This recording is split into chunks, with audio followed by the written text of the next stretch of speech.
तो दोस्तों HDFC bank अभी अपने लगभग 52 वीक लो पर चल रहा है। कंपनी की शेयर की बात करें, लो पर है। Valuations, price to earning, price to book value सब अभी काफी लो लेवल्स पर चल रहे हैं। दो चीजों पे यहाँ पर बात करने वाले हैं। एक तो सबसे पहले इंपॉर्टेंट कि क्यों इतनी भारी गिरावट एचडीएफसी बैंक में देखने को मिली है, अभी क्यों इतनी नीचे चल रहा है और अभी वैल्यूएशंस के मामले में इस वक्त ये कंपनी कैसे नजर आ रही है। तो देखिए, सबसे पहले तो गिरावट क्यों नजर आ रही है। देखिए, सबसे पहली बड़ी बात है कॉर्पोरेट गवर्नेंस। किसी भी लार्ज कैप कंपनी के लिए सबसे इंपॉर्टेंट चीज है। लोग इतनी कम ग्रोथ वाली कंपनीज में सिर्फ इसलिए पैसा लगाते हैं कि वहां पर उम्मीद ये होती है कि यहाँ पर चीजें सब सही चल रही हैं। लेकिन एचडीएफसी बैंक में पिछले कुछ टाइम में कुछ नेगेटिव न्यूज आई। पहले तो जो उनके एमडी थे उन्होंने रिजाइन किया, उन्होंने कॉर्पोरेट गवर्नेंस की बात करके अब ये बैंक को छोड़ा।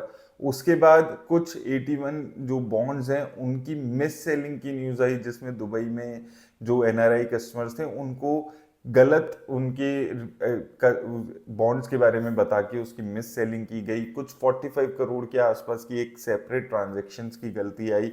तो ये दो तीन रीजंस मेजरली थे जिस वजह से एक नेगेटिविटी एचडीएफसी बैंक की कॉर्पोरेट गवर्नेंस को लेकर बनी हुई है। इसके साथ साथ इस वक्त बैंक्स में मार्जिन्स का प्रेशर आ रहा है। उसका सबसे बड़ा रीजन है कि इस वक्त जो डिपॉजिट ग्रोथ है, जो कंपनीज जो बैंक्स को डिपॉजिट मिल रहे हैं, जो फ्री डिपॉजिट्स होते हैं एक तरीके से, वहां पर इतनी ज्यादा ग्रोथ आपको नहीं देखने को मिल रही है as compared to loan growth. तो इसलिए बैंक्स को बाहर से पैसा ज्यादा उठाना पड़ रहा है, तो वो महंगा मिल रहा है उनको, और इस वजह से ओवरऑल जो मार्जिन हैं वो गिर रहे हैं। और इस रेस में भी अगर आप बाकी आईसीआईसी बैंक देखेंगे और बड़े बैंक्स देखेंगे, उनके कंपैरिजन में एचडीएफसी बैंक के जो मार्जिन हैं वो ज्यादा श्रिंक हो रखे हैं।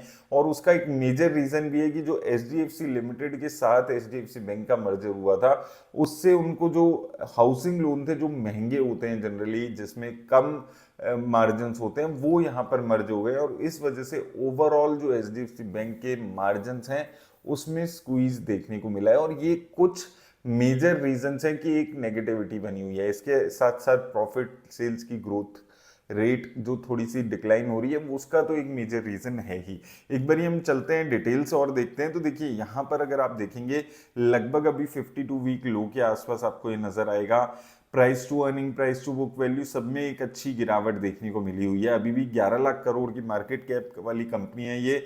जो रिसेंट इसके रिजल्ट्स आए थे उसमें देखिए दो तीन चीजें हैं।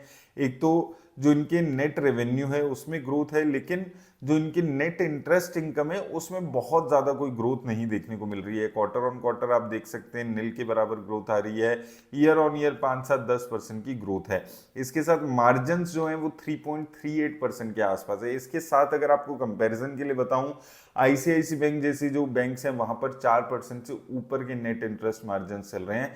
अब नेट इंटरेस्ट मार्जिन क्या होता है एक बार आपको क्विकली बता देता हूं। देखिए, बैंक का काम क्या है, लोन देना, उसी से वो मेजरली प्रॉफिट जनरेट करता है। मान लीजिए बैंक किसी को लोन दे रहा है 8% पे, बैंक लोन बैंक के पास वो पैसा किस रेट पे आ रहा है, मान लीजिए 6% पे आ रहा है, तो ये जो डिफरेंस है 2% का, इसको नेट इंटरेस्ट मार्जिन माना जाता है। इसका मतलब क्या है कि बैंक अभी जो लोन दे रहा है वो तो सेम रेट, क्योंकि वहां पर कंपटीशन है, लेकिन जो बैंक के पास पैसा आ रहा है वो थोड़ा सा महंगा आ रहा है, इसलिए इनके जो नेट इंटरेस्ट मार्जिन है उसमें गिरावट देखने को मिल रही है। और ये लगातार चीज आपको देखने को मिली है। इसके साथ अगर हम ओवरऑल बैंक के नंबर्स पे बात कर रहे हैं, तो ग्रोथ यहाँ पर आपको ओवरऑल जितने भी इनके ग्रोथ है, लोन्स में ग्रोथ है, वो भी 4-5% के आसपास की क्वार्टर ऑन क्वार्टर ग्रोथ है, और ईयर ऑन ईयर 12% के आसपास की है, जो कि नॉर्मली एचडीएफसी बैंक की आज से एक साल पहले भी देखेंगे तो 15 से 20% की ईयर ऑन ईयर ग्रोथ पे चल रहा था। इसके साथ अगर ओवरऑल ग्रोथ की बात करें, यहाँ पर इंटरेस्ट नेट इंटरेस्ट मार्जिन की मैंने आपको बताया दिया है, बहुत ज़्यादा ग्रोथ नहीं देखनी है। देखिए, स्टैंडअलोन लोन बैलेंस शीट की बात करें अगर हम, तो आप देखेंगे 1%, 3% की ईयर ऑन ईयर ग्रोथ है और 1% की क्वार्टर ऑन क्वार्टर।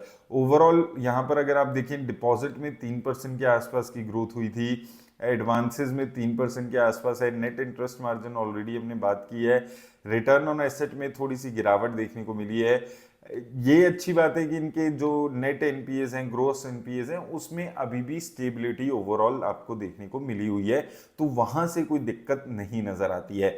ओवरऑल अगर आप देखेंगे तो ग्रोथ रेट जो है वो इसकी स्लो डाउन हुई है। जो 18-20% की प्रॉफिट की ग्रोथ चल रही थी, एक साल में 4% की सेल्स में और प्रॉफिट में सिर्फ 8% के आसपास की ग्रोथ है। 5 साल में बैंक ने अब 0% की रिटर्न्स दी हुई है और 10 साल में सिर्फ 10% के आसपास की ग्रोथ आपको देखने को मिली है। तो ये 2-3 रीजंस हैं जिसकी वजह से इस बैंक में इस वक्त लगातार नेगेटिविटी बनी हुई है और लगातार गिरावट भी आपको यहां पर देखने को मिल रही है। इसके साथ साथ देखिए, अभी अगर हम इसकी प्राइस टू बुक वैल्यू देखते हैं तो अभी 2 के आसपास लगभग आई हुई है और ये अभी तक की, जब से बैंक पिछले 10 सालों में भी देखेंगे तो lowest price to book value. इसमें मैंने कोविड का पीरियड भी ऐड कर लिया है।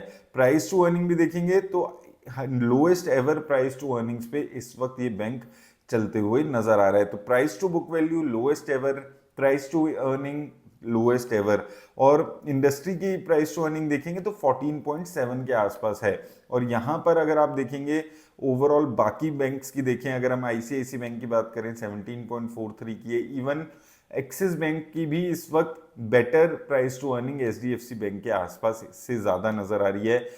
Yes Bank, Federal Bank, IDBI Bank, अब कोई भी बैंक देखते हैं इस वक्त जो इस लार्ज बैंक्स की लीग्स में है, सब बैंक से अभी लोअर वैल्यूएशंस इस वक्त एचडीएफसी बैंक की चलती हुई नजर आ रही है। अब इसके साथ साथ जो एक इंपॉर्टेंट बात है जो सभी लार्ज कैप कंपनीज पे इस वक्त अप्लाई हो रहा है वो है फॉरेन इंस्टीट्यूशंस की सेलिंग।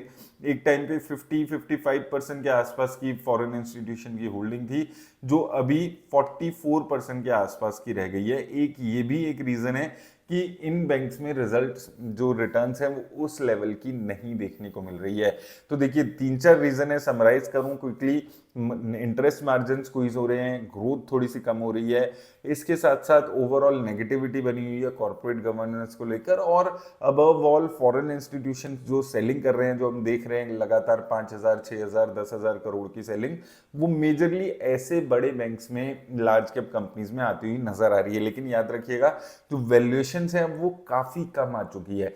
लोएस्ट एवर वैल्यूएशंस पे इस वक्त ये कंपनीज चल रही हैं। चाहे आप इस कंपनी की बात करें, पहले हमने रिलायंस पे बात की थी, तो ये एक अपॉर्चुनिटी भी हो सकती है साथ में अगर आप लॉन्ग टर्म के हिसाब से इन्वेस्ट कर रहे हैं, क्योंकि वैल्यूएशंस ऐसा नहीं है कि अब ये वैल्यूएशंस कभी बढ़ेगी नहीं, प्रॉफिट में, सेल्स में ग्रोथ नहीं आएगी। जब भी कोई बड़ी कंपनी में गिरावट देखने को मिलती है तो यही गलती होती है हमेशा से इन्वेस्टर्स की, कि वो उस टाइम पे थोड़ा सा डर जाते हैं, घबरा जाते हैं, लगता है कि अब तो चली गई नहीं क्योंकि लो पे आ गया है। लेकिन लॉन्गर टर्म में सबसे आसान तरीका है पैसा बनाने का स्टॉक मार्केट में, जब बड़ी अच्छी कंपनीज नीचे लेवल्स पे आई हों तब इन्वेस्ट करने का। अभी वैल्यूएशन वाइज भी नीचे है, वैसे भी नीचे आई हुई है, तो एक अच्छी अपॉर्चुनिटी यहाँ पर शायद इन्वेस्टर्स को मिल सकती है। लेकिन याद रखिएगा किसी भी तरह की इन्वेस्टमेंट की राय नहीं है। कमेंट सेक्शन में जरूर बताइएगा क्या आप इस जो वैल्यूएशंस की गिरावट है उसको अपॉर्चुनिटी देख रहे हैं या ये एक ट्रैप है। मेरी तरफ से बस इतना ही दोस्तों, धन्यवाद।